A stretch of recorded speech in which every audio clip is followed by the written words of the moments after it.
Sabi nila pag bibili ka ng bahay, laging unahin mong i-consider ang location. Kaya okay na okay tong brand new 3-level house na to dito sa Sukat, Parañaque. Kasi malapit lang siya sa Sukat Road, sa airport, sa SM City. Tapos yung location niya dito sa subdivision, very good din. Morning sun pa, malapit sa clubhouse, na may swimming pool, may pavilion, playground, tennis court. Secondary mo na dapat i-consider yung workmanship. Itong bahay na to, pulido ang pagkakagawa. At meron pa siyang ground floor bedroom. Meron ding own bathroom yan. At meron din siyang lanay. Meron tong lot area na 260 square meters. Ang floor area about 300 square meters. Malaki tong kanilang kitchen. At ang maid's room nasa likod ng house. Meron tong total of 7 bedrooms including the maid's room. Dito sa second floor, may 4 bedrooms, may family area pa. Ito yung first bedroom. At ang maganda, halos lahat ng bedroom may walk-in closet at may own bathroom.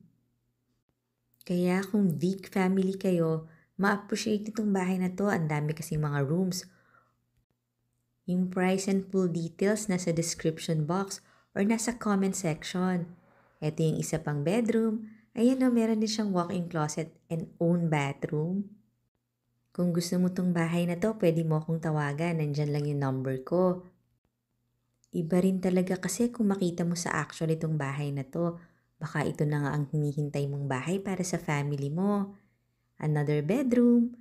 Itong bedroom na to medyo maluwag. May AC na siya. At meron din siyang walk-in closet at own bathroom. Marami pa rin tayong mga similar houses kaya pwede mo akong tawagan at mag-follow ka dito sa YouTube channel ng Home Search Philippines para makita mo lagi yung mga newest houses on the market. Ito na yung master bedroom, may sarili siyang balcony. Meron din siyang sariling walk-in closet. Ito yon at malaking bathroom. Medyo malapit din to sa airport at saka sa Makati, sa BGC, sa Skyway. Ito na yung pa third floor. May isang bedroom dito na malaki at meron din siyang own bathroom. Attic type na to. Pwede mo rin siyang gawing study room, playroom. Ayan yung bathroom niya. Call me for